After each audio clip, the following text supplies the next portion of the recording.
देखिए, सबसे पहले आप सभी को बहुत बहुत धन्यवाद कि आप लोग इतनी सुबह में आए हैं। एक गरीब पिछड़ा का बेटा को आवाज को पूरी दुनिया तक सुनाने के लिए, इसलिए विशेष तौर पे आपको धन्यवाद देता हूँ। साथ ही जो कल तक हमारे विधायक थे उनको भी शुभकामना देते हैं कि वो कल तक हमारे साथ थे, वो फिर अपने निर्णय बदले हैं, वो जहाँ पे भी गए हैं उनको शुभकामना है। उसके साथ साथ भारतीय जनता पार्टी को भी शुभकामना देते हैं कि 74 विधायक बनाने में सनत मल्ला का योगदान था और हम लोगों ने मिलकर उनको 74 विधायक बनाए और उसके बावजूद भी बिहार में 2 नंबर की पार्टी बनी और उसके बाद हमारे 3 विधायक मिलाने के बाद वो अभी 77 हो गए और बिहार का 1 नंबर का पार्टी हो गए, बड़ी पार्टी बन गए। जो पार्टी देश का, दुनिया का सबसे बड़ा पार्टी, वो पार्टी कहीं ना कहीं एक अति पिछड़ा का बेटा, मल्ला का बेटा के सहयोग से 74 पहुंचे और 74 से 77 पहुंचे। और इसके लिए मैं विशेष तौर पे भारतीय जनता पार्टी को बधाई देता हूं कि आप बिहार के सबसे बड़े पार्टी आप बने हैं, इसके लिए बधाई देता हूं। और विशेष तौर पे बिहार में भारतीय जनता पार्टी के प्रदेश अध्यक्ष संजय जायसवाल जी को भी बधाई देता हूं कि आपने बहुत ही अच्छा काम किया है। लेकिन मैंने कल उनका प्रेस कॉन्फ्रेंस सुना, उन्होंने बहुत ही, जो बात उनको नहीं बोलना था उन्होंने बोला, बहुत झूठ बोला, जबकि वो न 3 में थे न 13 में थे। जब मेरी क्या डील हुआ, ये डील सिर्फ 2 लोगों को पता है, एक सनत मल्ला को पता है और एक देश के गृह मंत्री श्री अमित शाह जी को भी पता है कि बंद कमरे में क्या डील हुआ। यहां तक कमरे के बाहर भी रहने का सौभाग्य संजय जायसवाल जी को प्राप्त नहीं हुआ था, क्योंकि कमरे के बाहर भी खड़ा होकर कान लगा के सुने। और बिहार में किसी भी नेता को ये सौभाग्य प्राप्त नहीं हुआ। हाँ, कुछ जानकारी नित्यानंद राय जी को या हमारे मंगल पांडे जी को थे कि किस तरीके से दिल्ली में क्या बात हो रहा है, ये जानकारी उनको थे। तो इसलिए वो क्या डील हुआ, इतना झूठ फैलाने का आवश्यकता उनको नहीं था। उन्होंने तो विनर बन गया, 3 विधायक को लेकर बिहार का सबसे बड़ा पार्टी बन ही गया, तो उनको झूठ बोलने की क्या आवश्यकता है। तो इसके लिए मैं भारतीय जनता पार्टी को भी शुभकामना देता हूं, हमारे विधायक जो गए हैं उनको भी शुभकामना देता हूं। और मैं आपको बता दूं कि मैं 18 साल की उम्र से मैं संघर्ष कर रहा हूं। अपनी जिंदगी को बेहतर बनाने के लिए मैं मेहनत कर रहा था, मजदूरी कर रहा था। एक दिन में 30 रुपया मैं कमाता था, महीने का 900 रुपया महीने का मैं कमाता था। और ये हम अपनी जिंदगी में संघर्ष करके मुंबई जैसे शहर में, जहाँ पे रहने के लिए घर नहीं था, जहाँ पे अपने आप को फ्रेश होने के लिए जगह नहीं था, पब्लिक शौचालय में जाना पड़ता था, ऐसी जिंदगी मैंने जिया है। फुटपाथ पे मैंने खाना खाया है, फुटपाथ पे अपनी जिंदगी को बिताया है। और वहीं से हमने संघर्ष करके मुंबई जैसे शहर में भी अपने एक अच्छा मुकाम मैंने बनाया। और उसके बाद बिहार में मैं आया, अपने लोगों का हक अधिकार के लिए मैंने देखा कि हजारों समस्या है, जहां हजारों समस्या, वहीं पे मेरा भी जन्म हुआ था। लेकिन मैंने सोचा कि हमारे अपने लोगों के लिए बेहतर कुछ करें, और मैंने मुंबई के ऐशोआराम की जिंदगी को छोड़कर बिहार में आया। आपने देखा कि कितना मैंने संघर्ष किया, कितनी मैंने लड़ाई लड़ा, लाठी डंडा खाया, 7 दिन तक अनशन पर बैठा। जितना मुझे मेहनत करना था मैंने किया, और मेहनत करने के बाद 2020 में अच्छी तरीके से एक मुकाम मिला। माननीय मुख्यमंत्री नीतीश कुमार जी के नेतृत्व में बिहार में काम करने का मौका मिला।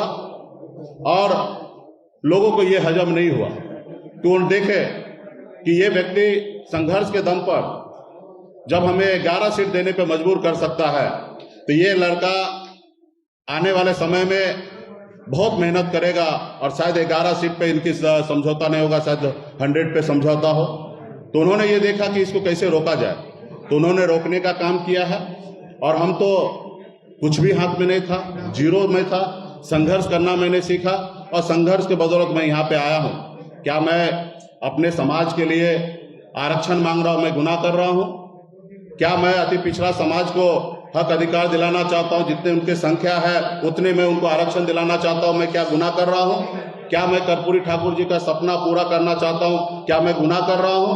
क्या मैं चाह रहा हूं कि देश में जातिगत जनगणना हो? उसके लिए मैं क्या गुनाह कर रहा हूं? तो मैं हर चीज में मुखर के अपनी बात को रखता था, मैं अपने काम को कर रहा था। लेकिन लोगों को लगा कि ये बड़ा हीरो हो जाएगा, काम करेंगे। कल ही हमने बेतिया में करबरा सरैया मन है 348 एकड़ का, जो 20 साल से विभाग प्रयास कर रहा था कि ये विभाग में ट्रांसफर हो जाए, लेकिन मैंने कल ही कैबिनेट से पास कराया और विभाग में हमने ट्रांसफर किया। वो मन में झील में कम से कम 10,000 परिवार का घर गुजर बसर हो सकता है, खास करके मछुआरा भाई का। तो मैं उनके लिए काम कर रहा हूँ। आज बिहार में 32,000 तालाब है, जिसमें से 15,000 तालाब से अधिक तालाब पे कब्जा हो चुका है, अतिक्रमण हो चुका है। मैं उसके लिए प्रयास हूँ, अलग से टीम बना के उसको मैं चाहता हूँ कि अतिक्रमण मुक्त कराओ। तो लोगों को लगता है कि ये काम करने के बाद कहीं ना कहीं इस समुदाय में हीरो बन जाएंगे। तो इसलिए लोगों ने रोकने का काम किया है और मैं मजबूती से आगे बढ़ रहा हूँ। मेरी जिंदगी में तो बचपन से ही संघर्ष है।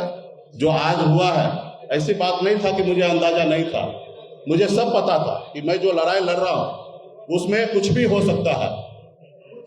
कुछ लोग चाहते हैं कि मैं ऐसा आदमी बना कर रखूं कि जिनको मैं बोलूं कि उठो तो उठेंगे, बोलूंगा बैठो तो बैठेंगे। तो ये पहले हुआ करता था किसी कालखंड में। समाज में कुछ ऐसे नेता था जिनको अपने आप पे भरोसा नहीं था, इसलिए वो ऐसे करते थे कि किसी के कहने पे सुनने पर उठते थे और बैठते थे। लेकिन आज मुझे भरोसा है कि बिहार ही नहीं, देश में लाखों करोड़ों निषाद का बेटा, पिछड़ा का बेटा, दलित का बेटा आज सन ऑफ मल्ला को जानने लगा। अब मैं भी इसलिए मैं कहता हूं गर्व से कि मैं सन ऑफ मल्ला हूं, पूरे देश में निषाद का बेटा हूं, उनके हक अधिकार के लिए लड़ाई लड़ता रहूंगा। आखिरी सांस तक मैं अपने लोगों के लिए लड़ाई लड़ते रहूंगा। आप सबको पता है कि अगर मैं उनकी बात मान लेता तो शायद ये नहीं होता। आज हमने बोचहा में चुनाव लड़ने का निर्णय लिया। आप सबको पता है कि गठबंधन में वो सीट हमारा था। जब सीट अगर हमारे स्वर्गीय विधायक जी का निधन हुआ तो निश्चित तौर पर वो सीट खाली हुआ और उसका पहला अधिकार वीआईपी का होना था, लेकिन उन्होंने नहीं किया। उन्होंने अपने मन से अपने प्रत्याशी का नाम का घोषणा कर दिया और आपने देखा कि 4 महीना उनके पार्टी के लोग किस तरीके से बेइज्जत करते रहे, उनके सांसद किस तरीके से अभद्र बात करते रहे। मैं सुनते रहा क्योंकि मुझे वहां पे चुनाव लड़ना था। आज हमें लोग टारगेट कर रहे हैं कि आप उत्तर प्रदेश में चुनाव लड़े, देश के प्रधानमंत्री जी को लेके विरोध किए। तो भैया आप बताइए, मेरा जो हक अधिकार है वो मैं किससे मांगूंगा? मैं अमेरिका में जाके मांगू या मैं राहुल गांधी जी से मांगू? देश के प्रधानमंत्री नरेंद्र मोदी जी हैं, उनको लगता है कि वो प्रधानमंत्री जी उनके हैं, लेकिन उनको ये नहीं पता है कि देश के प्रधानमंत्री जी पूरे 140 करोड़ देश के जनता का प्रधानमंत्री है और हमारे भी प्रधानमंत्री हैं। और हम अपने प्रधानमंत्री से अगर जो हमने सोचा था, जो हमारे समाज का हक अधिकार है, वो हम उनसे नहीं मांगे तो किनसे मांगे? आज बंगाल में निषाद को आरक्षण मिल रहा है, दिल्ली में आरक्षण मिल रहा है, लेकिन बिहार में या उत्तर प्रदेश झारखंड में नहीं मिल रहा। तो ये सवाल मैं किनसे करूंगा? आज उनसे मैं मांगने का काम किया तो उनको लगता है कि ये गलत किया। आज उत्तर प्रदेश में तो जेडीयू भी चुनाव लड़े, लेकिन उनके सामने में तो आपने कुछ नहीं बात रखा। लेकिन मुकेश सहनी को आपने टारगेट किया, मुकेश सहनी को आपने कमजोर करने का कोशिश किया है। तो खैर, आपका जो निर्णय था आपने लिया है। अभी हमें बिहार में बिहार के जनता के लिए, लोगों के लिए काम करने का मौका मिला है। मैं काम करते रहूंगा और आगे बढ़ते रहूंगा। जब तक मेरे शरीर में सांस रहेगा तब तक मैं अपने समाज के हक अधिकार के लिए, अति पिछड़ा के लिए लड़ाई लड़ते रहूंगा। किसी के सामने में कभी नहीं झुकूंगा, चाहे दुनिया का कोई भी ताकत क्यों ना हो। हाँ, कंधे से कंधे मिला के चल सकता हूँ। अगर 4 बात अगर आपका मानता हूँ तो 4 बात आपको हमारा भी मानना पड़ेगा। अगर आप अगर कहेंगे कि मैं शहंशाह हूँ तो मैं इस दुनिया में, इस धरती पर किसी को शहंशाह मानने के लिए तैयार नहीं हूँ कि आप चाहे वो जो कर सकते हैं, आप स्वतंत्र है वो सब चीज करने के लिए। तो इसलिए आज जो हुआ है ये कोई बड़ा घटना नहीं है, ये सामान्य घटना है। ये संसार में हमेशा होते रहा। जब गरीब, पिछड़ा, दलित का बेटा आगे बढ़ने का काम किया, आगे अपने लोगों को आगे बढ़ाने का काम किया, तो उनके साथ हमेशा ऐसे होते रहा। आपने अभी हाल फिलहाल में आपने देखा कि चिराग पासवान जी का पार्टी किस तरीके से तोड़ा गया, परिवार में फूट डाला गया। लेकिन क्या हुआ? उससे पहले आपने देखा कि हमारे बिहार के मुख्यमंत्री श्री नीतीश कुमार जी, उनकी पार्टी अरुणाचल प्रदेश में 6 विधायक ले लिए। फिर क्या हुआ? तो ये विधायक पार्टी नहीं बनाया, पार्टी ने विधायक को बनाया। पार्टी में लोग आते जाते रहेंगे, हमारे विचारधारा से पार्टी आगे बढ़ेगा और जिनको एक्सेप्ट होगा वो पार्टी में हमारे विचारधारा से चलेंगे, जिनको नहीं एक्सेप्ट होगा वो अपने रास्ता अलग बनाएंगे। तो वैसे लोगों को भी शुभकामना देते हैं कि थोड़ा पेशेंस रखिए, ईमानदारी के साथ रहिए। आपको जो जनता ने आपको चुन के भेजा है उनके ऊपर भी आपको भरोसा रखिए। यही नहीं है कि आपको नेम फेम पावर मिल जाए, वही चीज है। आज मैं चाहता तो चैन से जिंदगी जीता, लेकिन मैंने ये नहीं चुना, मैंने संघर्ष का रास्ता चुना। अब मेरे हाथ में था ही क्या जो मैं खो गया। कल फिर 4 बनाया, फिर 40 बनाएंगे। लोगों का भरोसा अगर हम पे जो रहा तो निश्चित तौर पे हम अपने कामयाब होंगे। तो इसलिए इससे मैं ज्यादा भयभीत नहीं हूँ, चिंतित नहीं हूँ। अभी मेरा लक्ष्य है कि बोछा में मजबूती से हमारा जो जनाधार है, जो ताकत है, उसको लगाकर बोछा सीट पर लड़ेंगे और जीतेंगे। अब बाकी जिंदगी में जो कठिनाई अभी दिख रहा है आप लोगों के सामने में, इससे बड़े बड़े कठिनाई को हमें सामना करना पड़ेगा। आज देखिए लालू जी ने इतना अच्छा काम करने के बाद भी आज जेल में है। तो ये सब संसार का एक पार्ट है, ये होते रहेगा। इसके लिए हमें घबराने की आवश्यकता नहीं है। इसलिए आप लोगों ने एक गरीब पिछड़ा का बेटा को आवाज को देश दुनिया में पहुंचाने के लिए आप लोगों ने हमारे साथ यहाँ पे उपस्थित हैं। तो आप सभी को इसके लिए मैं धन्यवाद देता हूँ। कुछ विशेष अगर आपको बात रखना है, पूछना है तो मैं शांति से जवाब दूंगा, लेकिन कृपया करके एक एक करके पूछेंगे तो मैं अच्छा रहेगा जी। पार्टी से विधायक रहे राजू सिंह ने कहा कि आप कारोबारी तरीके से पार्टी चला रहे थे, जो उन्हें मंजूर नहीं। ठीक है, उनका विषय है, उन्होंने एलिगेशन लगाया।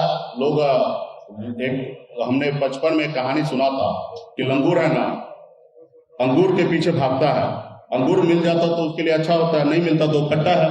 जब विधायक बने थे तभी वो उनको मेरी विचारधारा अच्छा था, सारा चीजें अच्छा था, और अब कल नहीं है तो 50 तरह के एलिगेशन लगाएंगे। इससे घबराना नहीं है। कल तो भारतीय जनता पार्टी के प्रदेश अध्यक्ष ने कहा कि हमारा विधायक है, तो उन्होंने प्रोजेक्ट किया, और उससे पहले उन्होंने कहा कि हमने यहाँ से ये किया। तो ये सारी चीजें तो जब इस धरती पर सीता माता के ऊपर भी आरोप लगा दिया, उन्हें भी अग्नि परीक्षा देना पड़ा, तो मैं कौन सा खेत की मूली हूँ। तो इस तरीके से चीजें होते रहेगा। आगे मंत्री पद बरकरार रहेगा या फिर इस्तीफा देंगे आप? देखिए, मंत्री बिहार में बनाने का काम माननीय मुख्यमंत्री नीतीश कुमार जी ने किए हैं, और उनका विशेष अधिकार है कि इनको मंत्री रखना नहीं रखना, ये अधिकार उनके क्षेत्र में है। वो जो निर्णय लेगा वो उस निर्णय के साथ मैं रहूंगा। माननीय मुख्यमंत्री जी जो भी निर्णय लेंगे उन निर्णय के साथ रहेंगे। इसकी जवाब आपको माननीय मुख्यमंत्री जी देंगे।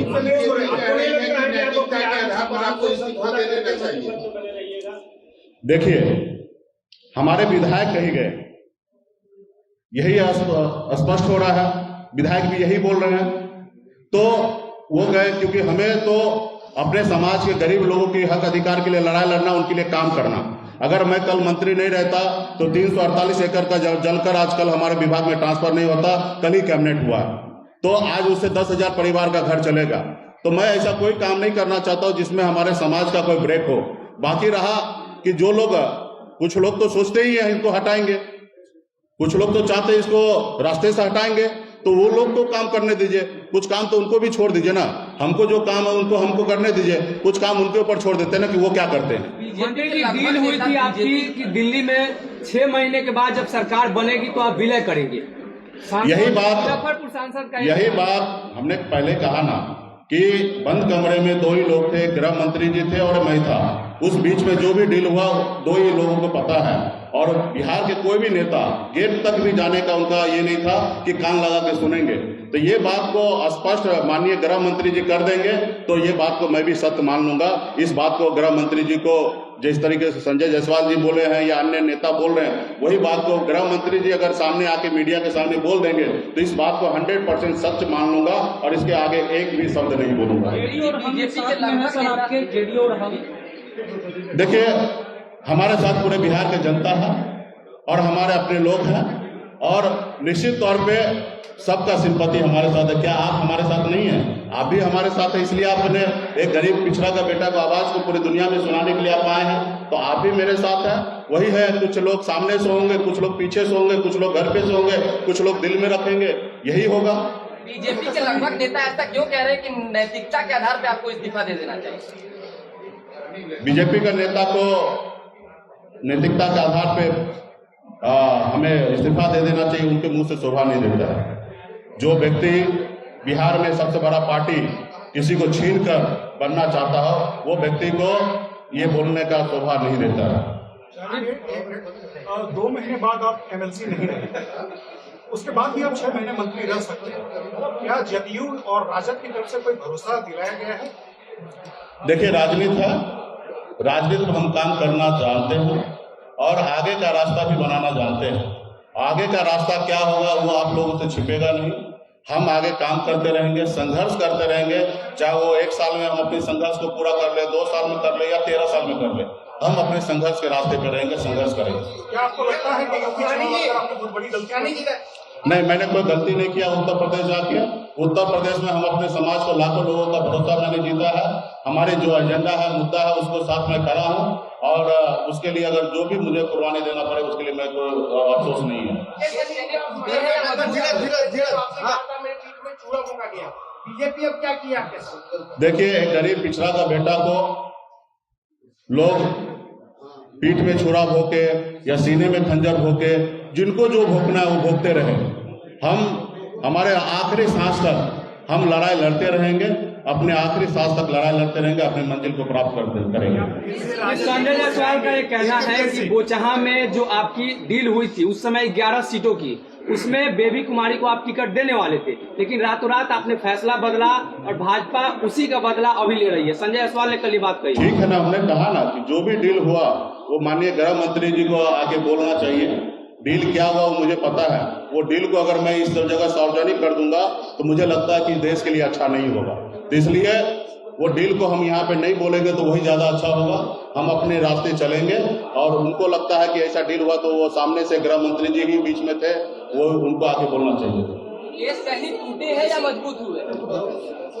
आप लोग के इधर से भी कुछ आपका मैडम सवाल बोलिए। हाँ, बीजेपी से पंगा बहुत महंगा पड़ रहा है, ऐसा लग रहा है क्या मुझे? अरे हम लोग तो पंगा लेने वाले ही लोग हैं। उस कुल खानदान से आते हैं कि हमारे लोग, हमारे पूर्वज श्री रामचंद्र जी को नैया पार लगा दिए हैं और हम अपने नैया को किसी और के भरोसे नहीं छोड़ने वाले हैं। रहा कि हम लड़ाई लड़ने के लिए तैयार हैं किसी से भी। आपने हमारे फूलन देवी को आपने सुना होगा उनके बारे में। एक छत्र चंबल में उनका ताकत था, लोगों ने किस तरीके से उसको साइड किया, किस तरीके से अत्याचार किया। तो ये हम लोगों के साथ हमेशा ऐसे होते रहा है और मैं अपने वजूद से कभी समझौता नहीं किया।